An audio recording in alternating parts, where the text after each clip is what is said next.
Hello everybody, welcome back to another car repair video. I'm going to be installing an exhaust manifold on a 2001 Ford Crown Victoria. This is part 2 in the series. I did the first video on the removal and now we're putting it all together, and thank you for stopping by, and let's get started. Alright, going to start to get the manifold ready for reassembly on the car by cleaning the threads and the nuts that hold the manifold on the studs. Spray some of the thread cutting lubricant there on the tap, turn that on, and I'm just going to take a ratchet and socket and turn it down over and clean the threads out. Don't need them to turn on any harder than you have to, so they torque up to proper specifications without no resistance. And the tap on this I'm using is a 1.25 millimeter thread by 8 millimeter in size. I'll put a link in the description there to the size. And there's one done. Now we only have to do, in my case, 6 more, because one of them, the nut stayed on the stud, so that one don't need cleaning. The other one, in a previous video, I showed how to fix a broken manifold stud, but my one snapped off, so I had to go up to larger studs, and I just used the new stud nuts, so that's 2 less I have to do. But if none broke in your case, you will have 8 of these to take care of. Yeah, you could also take and buy a new stud kit for the car.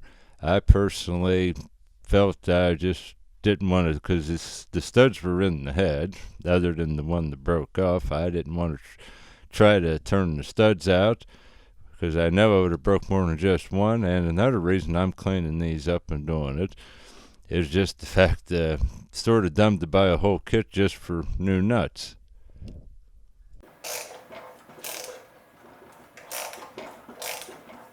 And it's just sort of common sense. Some of them are easier to do than others. Now this one's pretty much being stubborn, as you can see the force I was putting into the ratchet, and now it's coming to the takeoff stage, and it's even taking a little bit more to take it back off than some of the other ones did. But like I say, you'll learn they're not all created equal. Yeah, it's a little hard to show, but here's trying to show you a close-up with the threads cleaned up. But it looks about as good as new, and when the time comes, that's the big thing. As long as it turns on easy, the mission was accomplished.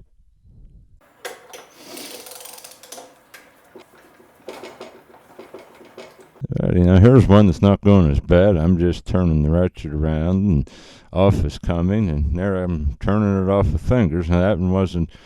What I've noticed on this, the ones that were down on the bottom of the manifold are, it makes sense, closer to the road than that, or the rustier ones than the ones that were up on top. And there again, a close-up of another one cleaned up, and lube bar tap up, time for another one. Actually, I figured I showed doing all these. You get the drift of how to do it, and the bench vise, I feel putting the end of the tap in worked the best for myself. If, like I say, bench vise is something if you don't have, if you're going to do any car work, or even comes in handy with doing woodworking and such there, it's one of the earlier things you should invest in.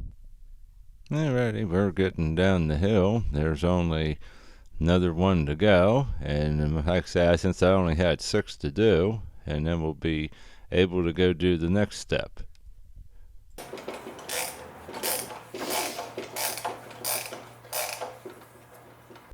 And we have another item or so to tend to before we go get to the car again. And there's the last one now officially coming off the tap. And I'm going to just have you another look at the threads.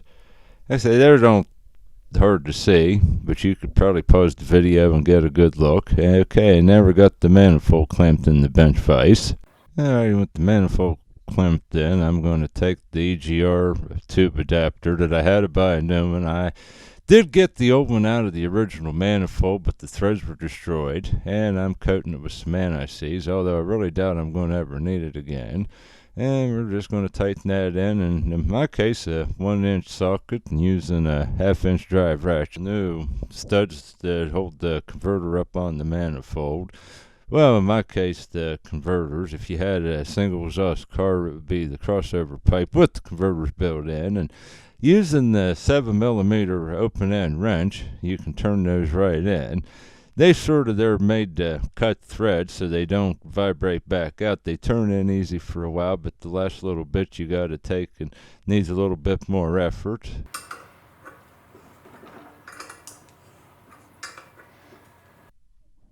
Alrighty, there's the last one tightened up, and there's just an overview before we put the manifold of the Carter studs in, the EGR tube adapter. Like I say, brand new shiny manifold.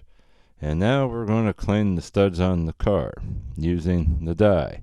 And unfortunately, because there is not enough clearance with the head on the car and working in the car, is to turn the die on the studs. Initially here, again, watch and see, we come up with new ideas.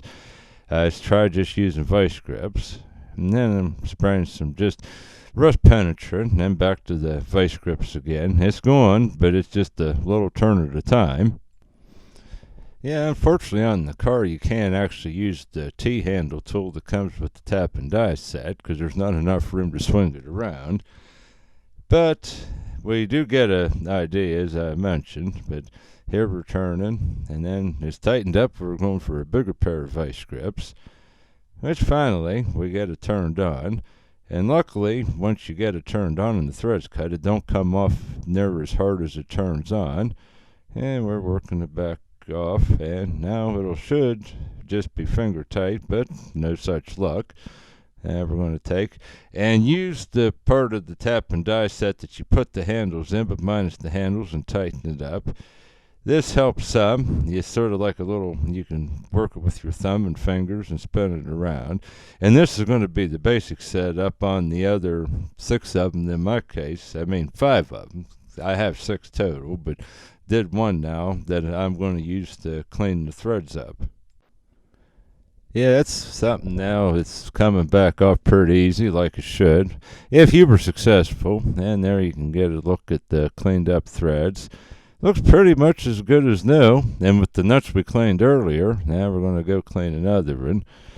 Like I say, the big purpose of this is so that everything goes together nice and easy. You see the effort I put in turning the tap on. You wouldn't want to, when the manifold's on in place and getting ready to put the car together, have to fight to turn the nut on. One, it probably wouldn't torque upright. In worst case scenario, it would actually tighten up and snap off after you got it off, and you'd have to drill and tap, and it's a mess. Like I say, I had one when I took this off snap, and again, the link will be included in the description on the repair to broke stud. Now this was going pretty good on this, and there's turned on and right back off. That's the best setup I could find working on the car is right here. Oh, and speaking of the stud that broke off, right there, right behind, you can see the cut threads in the head. That's the one I had to drill and repair. And as I say, I'm talking about it, and we're looking right at the repair. I'm not going to put the stud in on that one just for clearance since it broke till after the manifold's up in place. Okay, and here is another one cleaned. The die is back off, and you can see how nice the nut spins on the stud. No resistance, and spin it right back off, and that's sort of how they should turn on and off. I'm very happy on it. I should have showed you that on the first one. Okay, now time to clean another one, and I'm getting tired of working underneath. Going to work up on top again with part of my die set there minus the handles, and we're going to start turning it on. And this seemed to tighten up. This is probably one of the ones when I did the nut that was one of the harder ones to clean in the tap, and stuck again. But take a fresh bite at it, and we got it turning. Like I say, clearance on this car does not the easiest on the right side. I don't believe really the left side manifold would be as bad. It looks a lot better, but sadly, that's not the one that needed changed. Okay, we got it the whole way turned on, and now it's coming back off, and it's turning off. That's proof again, mission accomplished. Turning right back off now, and there's a close-up of the clean threads. Alright, now we're going to do the one on the top, the clear the one towards the front of the engine. And same as before, start our part of our tapping setup die with the adapter minus the handles, started on a few turns, and of course it's going to tighten right up no time. Well, you can see that was pretty rusty to start. Now we're going to spray some of the penetrating lubricant to it and gets the rust to break free. Okay, and here's a little bit. This one's definitely probably so far the worst one, and going to have to turn this one back off instead of straight on, get another bite at it. That's something if it tightens up too much and it won't go anymore before breaking the stud or breaking your die, take it back off, and we're going to just spray it up really good with the penetrating lubricant. And you can see the rust running when I was spraying it. The more of that runs off, the better, and we're going to start it back on. As the old saying, if first don't succeed, try again, and that's sort of what we're doing on cleaning the threads up on this one. And now it tightened up, I'm using a bolt and giving a little extra leverage to turn it, since you can't use the handles that come with it, and it's overcoming the problem. You can see it's going a little bit at a time, but every little bit's closer to where you need to be for the completed job. And there, for all practical purposes, it's as far on as it needs to go, and we're going to turn it off, and it's coming off now real easy compared to how it turned on, and all that nasty rust is taken care of. Okay, last couple threads here, turning it off to die. And once we have it off here, which now we officially do, here you can see the threads are nice and clean compared to what that one did look pretty rough. And now we're just going to try the nut, how nice it turns on, and look at that, good as new. Okay, now we get to go do another one and getting down the hill, and there looks like the next victim coming up. And we're going to take and spray before I even try to this time, spray the stud good. Probably should have did that on the other ones, but that first one underneath went really good considering, and the next one wasn't bad. But as you go along, it seems like they're getting worse, or perhaps maybe I'm getting more tired as the day progresses. Alrighty, same deal, it's starting to tighten up. I like showing on this every one, and you can see how I'm getting around working. Like this one, I'm working in from the top and such. There, it gives you a good handle if you're working on the same vehicle. All the ins and the outs on accessing stuff. And we're back down to using our little short bolt again for the extra torque, which it does work. Alternative, the bolt would be if you had a metal dowel rod, you could take and cut it shorter, because that washer does sort of take and bite into your fingers. And in theory, you could probably take a metal dowel rod, and maybe in the future, of course it's not often you need it, you could cut two short pieces and even thread them, that it would be like just a shortened handle for the tool. But again, it's not that often that I have to use the die in such tight spaces as on this car. And there's another one there, it's turning back off, nice as can be. Yeah, see, I didn't think about it on my own car, but watching this video there perhaps gave one of you in the audience an idea. You could take and do what I said with the metal dowel rod, and there we're just trying the nut, and right on and off. Again, if you get the die to turn on once you get the rust done and with the nuts cleaned up, that should be no issue. Okay, time for another one. We're going to start here spraying it up. It's down underneath, but we're spraying it from the top, and there we got it sprayed, and we're going to start the die on just as we have on the other ones so far up to this point. And not going to take long, that one's tightening up. Yeah, I hope they're actually working from the top, and shining the camera up from the top gives you a little bit of a better idea on how doing this with the putting the little short bolt in and working it back and forth. And this one's going to have to come the whole way back off. And here it is, another trick. That one was being bad.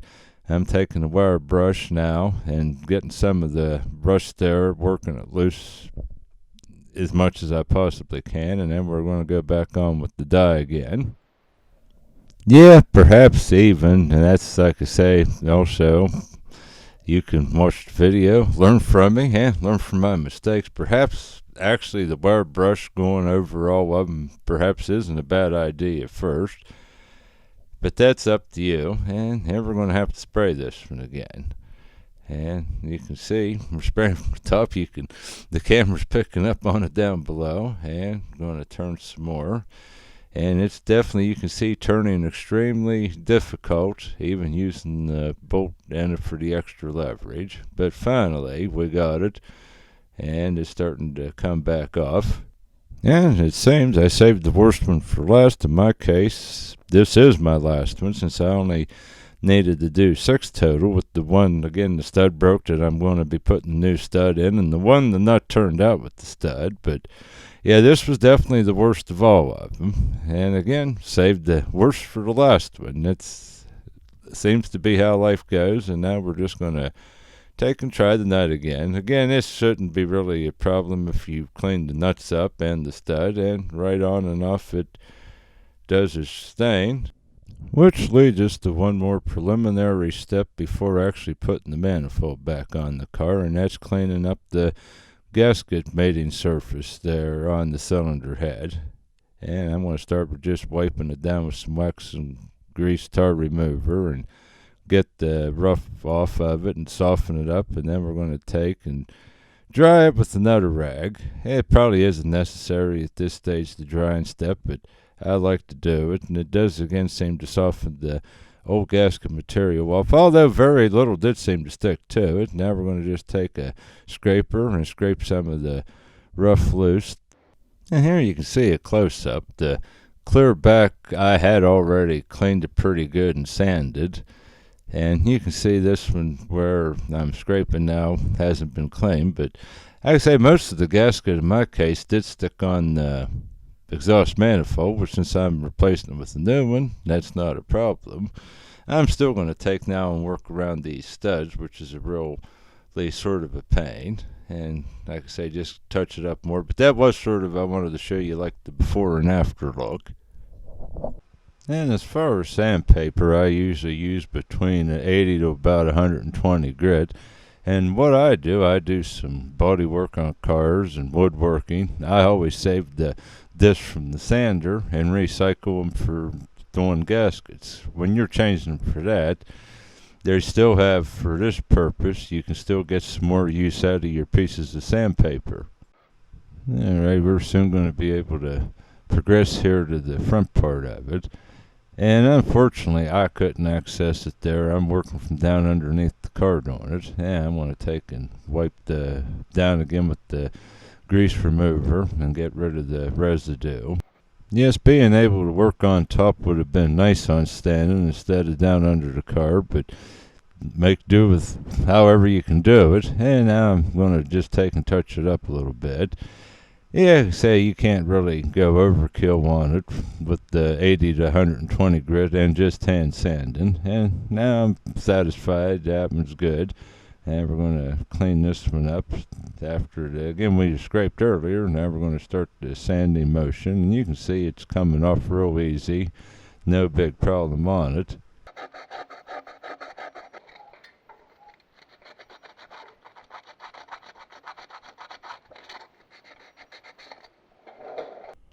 Yes, I have at times, but there's not enough clearance on this stuff. You can use the DA sander, like the manifold. If you're just replacing the gasket on yours, you can use a DA sander with the manifold off the car. Or at times, even working on a car, I've got away with the multi-function oscillating tool, but not enough room on this. It's mainly the studs in the way, and I'm actually partially lucky. Well, I won't say lucky with the one breaking, but with the one breaking and having to drill it, that's one stud I don't have to work around, and then the other one, stud and the nut turned out together. But if all your studs do stay put, you're going to have to do like I am and just work around each stud carefully and get all the gasket material off. At least one thing with an exhaust manifold, it should be fairly clean, but it's not near as sensitive as, say, doing a head gasket. If you do miss a little spot, it's probably, you might be all right, but try not to.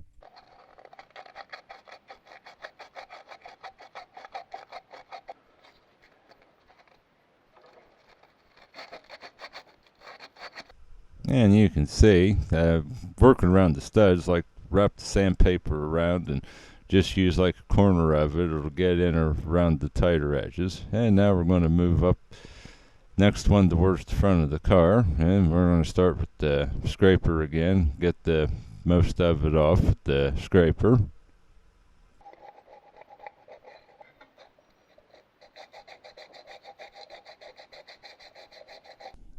And this one in the clear front one, I'm not lucky. I have both studs stayed in place, so I'll have to work around both of them instead of, like I was lucky on the back two, just one.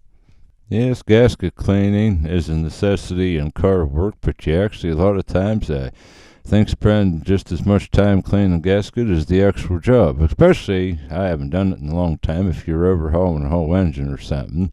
There's lots of gaskets to clean, and that is where you do spend a lot of time. Okay, now we're wiped it down, and we're just going to work around. It's about good enough. And again, this wasn't bad. I've had some pretty stubborn gaskets to clean off, but this one didn't do too bad. Yes, on the gasket cleaning, it was the first car work I ever done. As growing up, I wanted to work on cars. I bugged Dad even before I drove about working on cars, and I got the honor and privilege to. He gave me sandpaper, and she gave me a real quick demonstration of cleaning gaskets of different things, thermostats, valve covers. So it sort of was what broke me into car work. And there, the front one I already did do. You can see it's nice and clean, and we're ready to put this all together. Like I say, there's a view from the rear of it towards the front.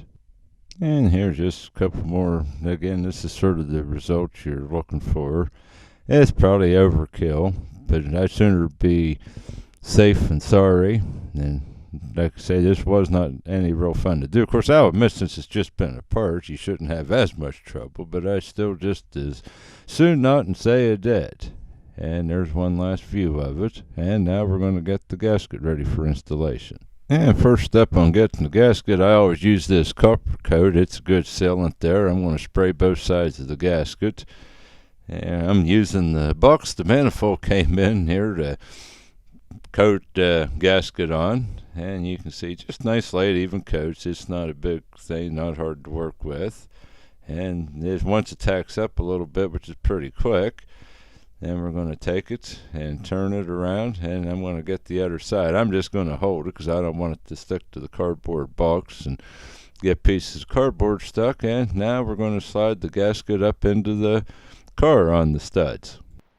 Yeah, the Permatex copper I was using, besides helping to seal, it's sticky. It'll help hold the gasket in place until the manifold's in place. Between that and just getting them on the studs, but it's still gravity's working against you. Will try to fall out of place, and they're working it the rest of the way in. And also be careful you don't break the gasket. In theory, you could, although a manifold gasket is more substantial than per se like a gasket for a valve cover. And as you can see, it's having a sense of humor. I get the one side on, the other one falls off, and back and forth. But there, we're going to put the front back on, and the back's peeling back off. And eventually, the big key is getting up in with both hands, but it's a little rough, but I'm going to say it's good enough. And now we're going to slide the manifold in from underneath the car. Point the manifold up in the air where it bolts to the car, and when you get part of the way in, and these studs, this one stud's getting in my way on access, I'm going to take it back out. Now you can let the one in, and on this, if you watched earlier in the video when I installed these, perhaps just let both of them out till it's in the car is a good idea. And now we've got it up in some more, a little bit of twisting and turning, and a little bit more manipulating.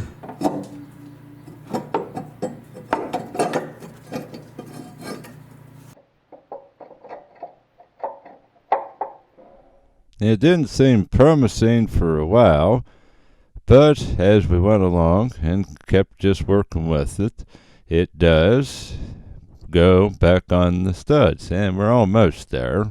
And right up on, and the gasket stayed in place, and now we're just going to get a nut started on.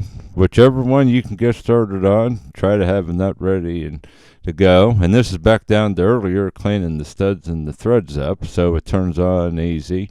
You wouldn't want to have to fight with it right now, turn it on hard. The sooner you get two of these in place and get it held in, the merrier.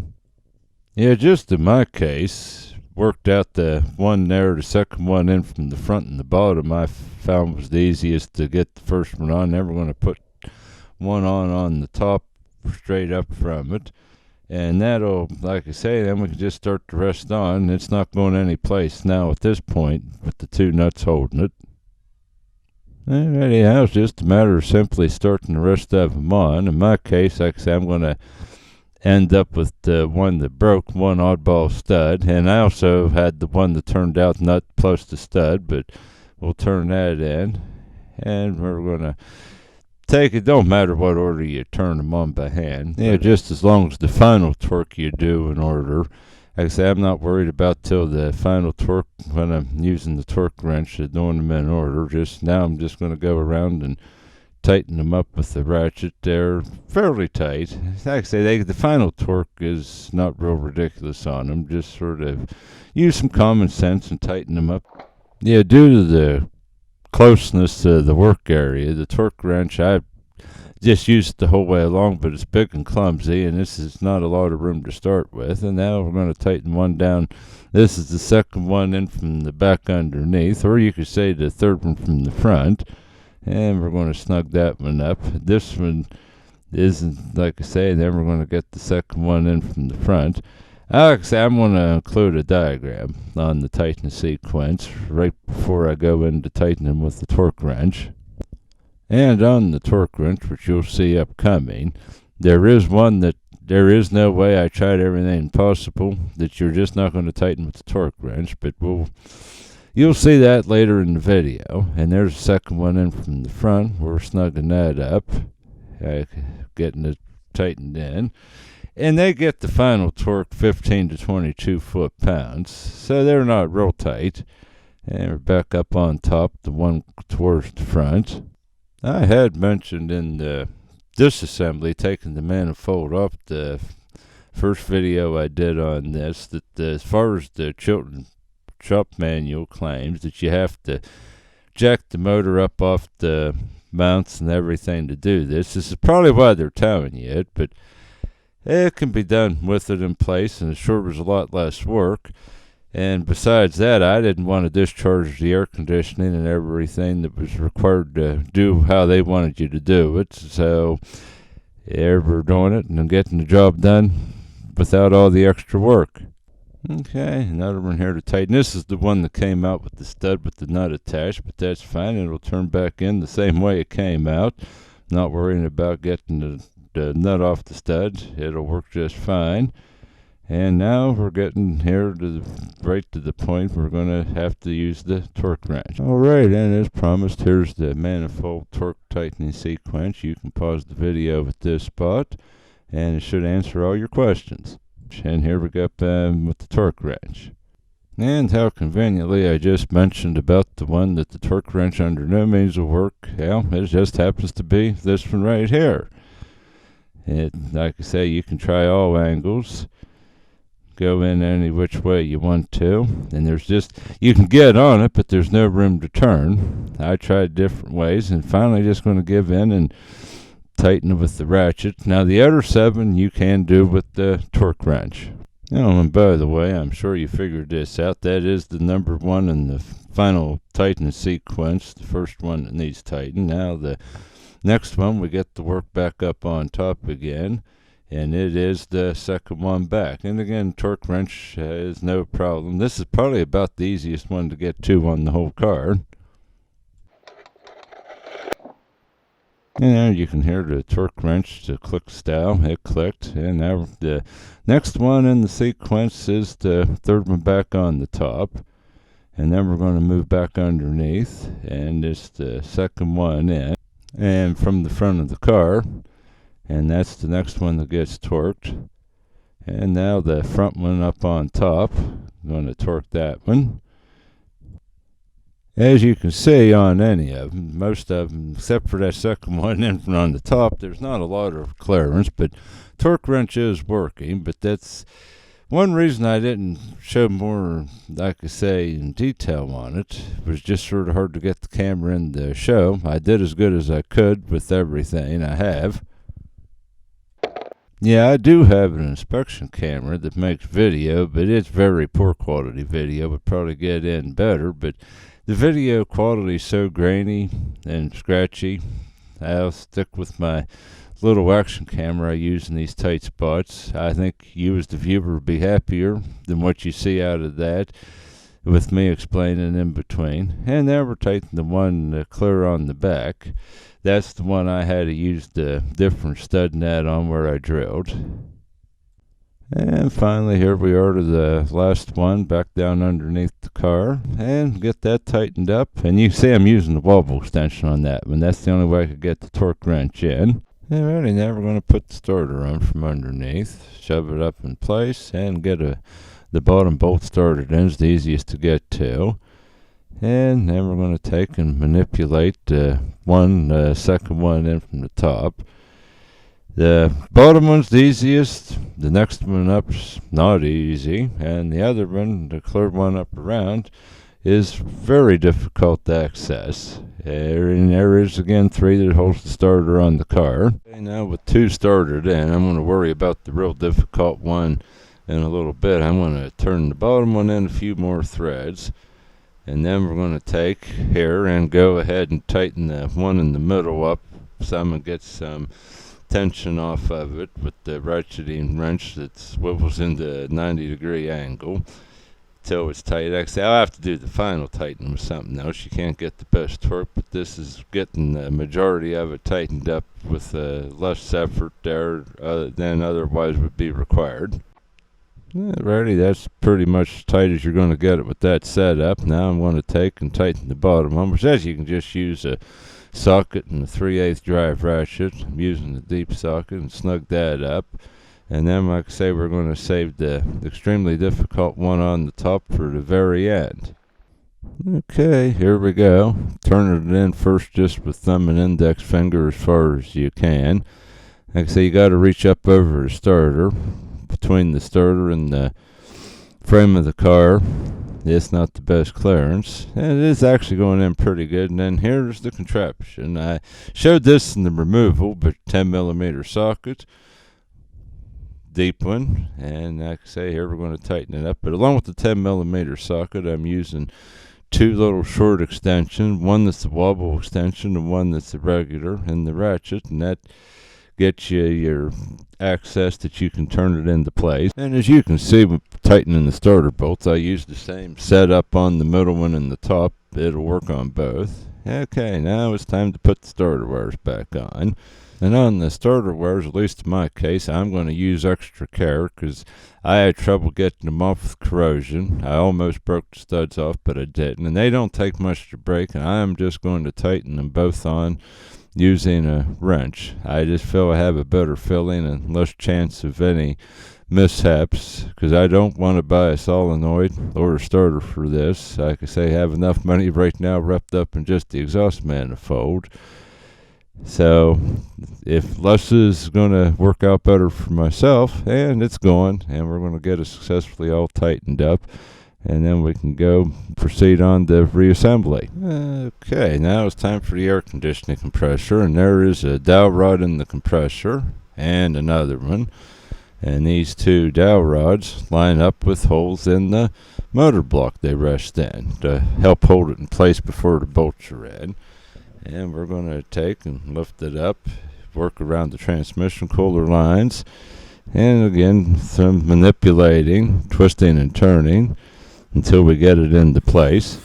The locating dowels do help hold it in place till you start a bolt, but it's still gravity's against you. I mean, it sits on the bottom of the motor hanging downwards, And now here we are going to get one of our long bolts, get it in a couple threads, and the compressor will stay put until we get the other two started, which is actually not an unusual thing. You'd swear it should have 4 in it, but 3 is all that holds the compressor on. But I suppose it's enough to keep it on. The car's pushing 150,000 miles, and I never had the compressor fall off, so I guess mission accomplished.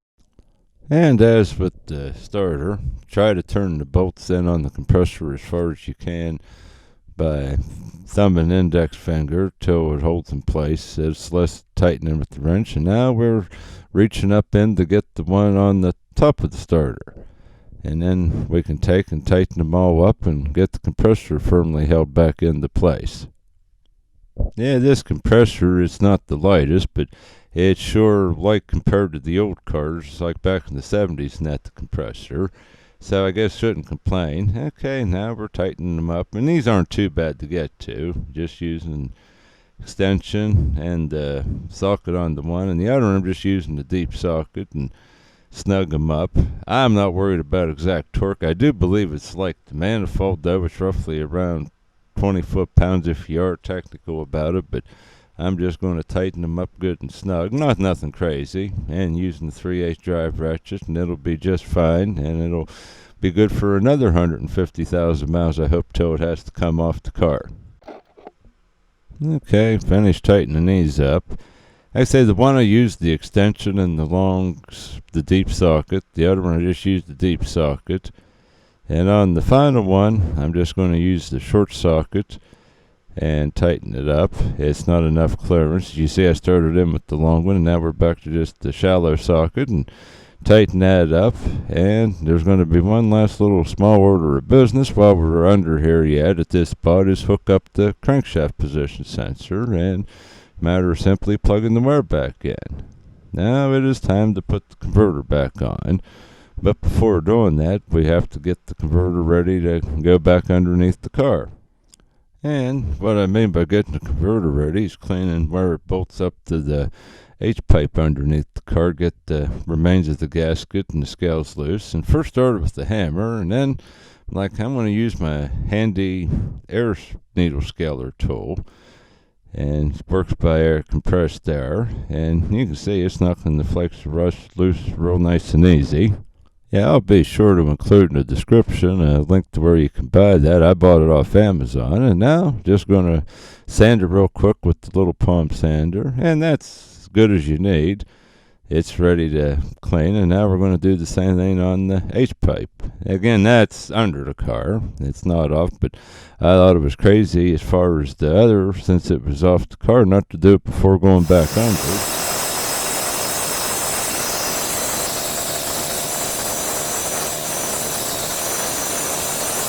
The only real downside of this air needle scaler, it's great for light flaky rust removal. It, as you hear, isn't the most quiet tool. And same as on before, just now going to run over with the palm sander, and that's more than clean. And now we're going to take where we had to remove the one stud for clearance on the manifold, turn my stud back in, get it ready, and then, like I say, an open end 7mm wrench grips that end of that stud real nice to tighten it in.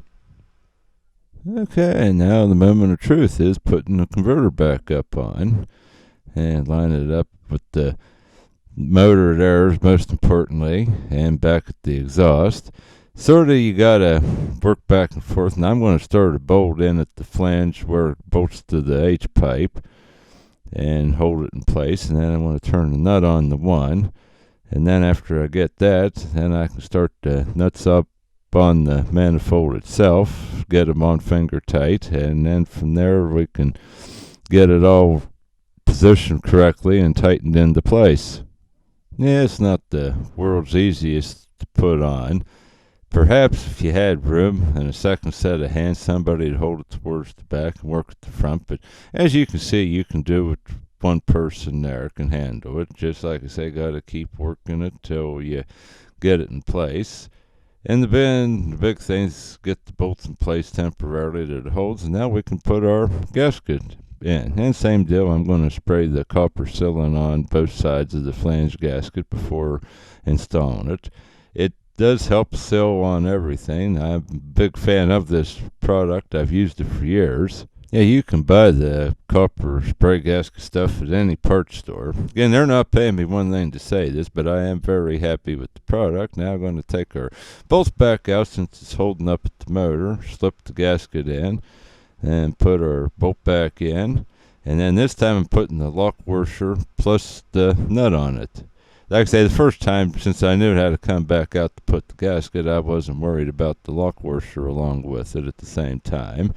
And there again, another lock washer, and get the other nut on, and we'll soon be ready here to tighten them up. And on tighten them, just use a ratchet and a wrench to hold the one end. And I always tighten on the end with the nut and hold the head of the bolt there. You get better torque. Of course, again, this don't with the lock washer. No, it's not going to, no time flat, especially in the climate I live with the humidity, and that's going to be all rusted up anyhow. They're not going to come loose. And like I say, get those tightened up. You can see tighten them is sort of common sense. I tighten one and then switch to the other and go back and forth. And now we get to go up here and tighten up the motor. You can see I had trouble getting the camera in, getting up there, and then I'm using a long extension and a universal socket, and like I say, snugging them up there. And yeah, you can get a look at what I'm using. I like to keep away from my work. Now it actually, like I say, with the converter right there, about the only way you can get access to tighten it. But anyhow, we got the camera around here and a little bit more light on the subject that you can actually see getting up in there, and the setup I'm using to tighten it. And it works. Like I say, that extension is around 2 foot long, and now we can just simply plug the oxygen sensors back in, and they're color coded. The downstream's blue and the upstream's green. The green was a little bit, it's up on top of the bell housing, a little hard to get to plug in compared to the downstream, but it's got. Okay, next step. Now you may not have to do this, or you might run into the same thing, but the main bolt turns into the motor block, and the little nut on the end held the air conditioning lines in place. And of course, in my case, the nut started turning off, but it tightened up, and I couldn't get it to turn off, so I had to turn the whole stud out of the car. In perfect world, you wouldn't have to remove the stud, but with it clamped in a vise, I'm getting the nut turned the rest of the way off with just the socket and the ratchets. And now that it's off, I don't want to have any issues putting it back on. I'm going to run a die down over the threads and clean them up good. And this also is the dies an M8 by 1.25. There you can see it. And of course here, because you're working on the bench vise, there you can use the handles with it, which makes it a whole lot easier. And like when I was cleaning the studs before putting the exhaust manifold back on. And there, got right past the tight spot. Now it's spinning on freely. No problem whatsoever. And like I say, we'll turn it back off. Here you can just watch it just slips right back off, no effort whatsoever.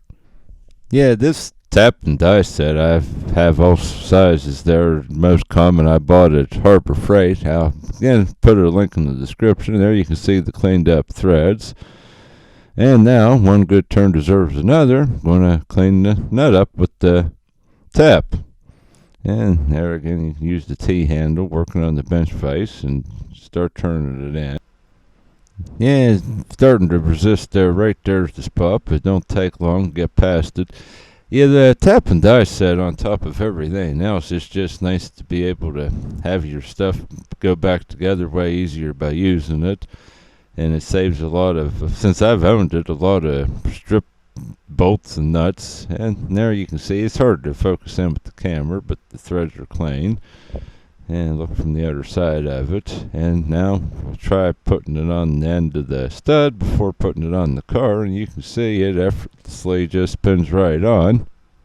Okay, now with this completed, we can take our efforts back over to the car itself and turn the stud back in the engine block. Of course, it requires a deep socket. And you can see there's the location of it on the front of the motor. Like I say, if you're lucky and the stud stayed put in the block like it was supposed to and the nut turned off, well, it had already been there. And then just tighten that up. And now we can take and get the AC line routed on it and get the nut turned on. It turns on, like I say, you can see, easy as can be. And now just tighten the nut up and holds the AC compressor lines in place. You can see I'm using one extension doing this in the socket. They were the clearance to get into it, but compared to some of the stuff on this car, this isn't that hard to access. And you can see when I tightened it there earlier, the bracket got a little bit bent when I was taking it off with the effort I had, but I got it bent back in shape that it's holding. Probably the world wouldn't come to an end if it wasn't holding. It's a metal line and don't have a lot of give, but I like to put stuff back how it was at all possible cases. And now we're going to plug back in the air conditioning compressor high pressure cutoff switch, which is simple enough, snaps right in. And now the compressor wire itself. This is a little bit on top of the compressor. Probably could have plugged it back in before bolting it in place, but you can get it in place and snap back on, and there you can see a shot of it. And now the serpentine belt. Okay, as you can see, I tightly squished the belt together, and you got to start with shoving it behind the belt tensioner between that and the timing chain cover. And once you're down around that little, it's probably about an inch wide gap, then you want to work it around the crankshaft pulley next. Again, you're sort of all around. It seems like you're never going to get it on. And then after around the crankshaft pulley, you want to come up around the water pump. And like I say, once you get up around the water pump, up around the down and around and back up around the power steering, the alternator is where after you push the tensioner downwards, you want to take, like I say, and pull it up over the alternator pulley. And then just release the tension and it's in place. And there you can see the routing of it. That right there is where you got to put the belt down through. Like I say, I'll highlight it there. Okay, here's a picture of what I'm talking about. You can pause the video and look at this and then look at the following video. And there you go. It's back on. Like I say, that little trick is starting it between the pulley and the cover. Without that, you can drive yourself crazy trying to figure it out. But once you know that, it'll fall right into place. Alrighty, if you got this far, it probably isn't necessity, but we're going to put the battery back in. Put the J hook in first. And like I say, hook it down in, because once the battery's in on this car, at least I've never been able to, you can't seem to slip it down into place. It's too sharp of a bend on the J. And then put the hole down across, turn the nut on the J hook. Like I say, that's good and cleaned up. I also cleaned that with the tap and die, sprayed it up good, and then put the bolt in the front there, hold in the speed nut, and then just have to tighten those back up. Like I say, hold the battery down. I, for ages, wasn't as technical as I should have been about battery hold downs, but I once upon a time had an SHO Taurus and I didn't have a hold down. I was working on the car. I was anxious to test drive it, threw the battery in, and it ended up while I was driving the car getting up against the, I think it was the AC compressor. It rubbed against something. The condensed answer I ruined the battery. It was only about 3 months old. Luckily, it didn't catch on fire or nothing. And you want to hook your positive cable up first, then the negative, and tighten them both up. And now the moment of truth.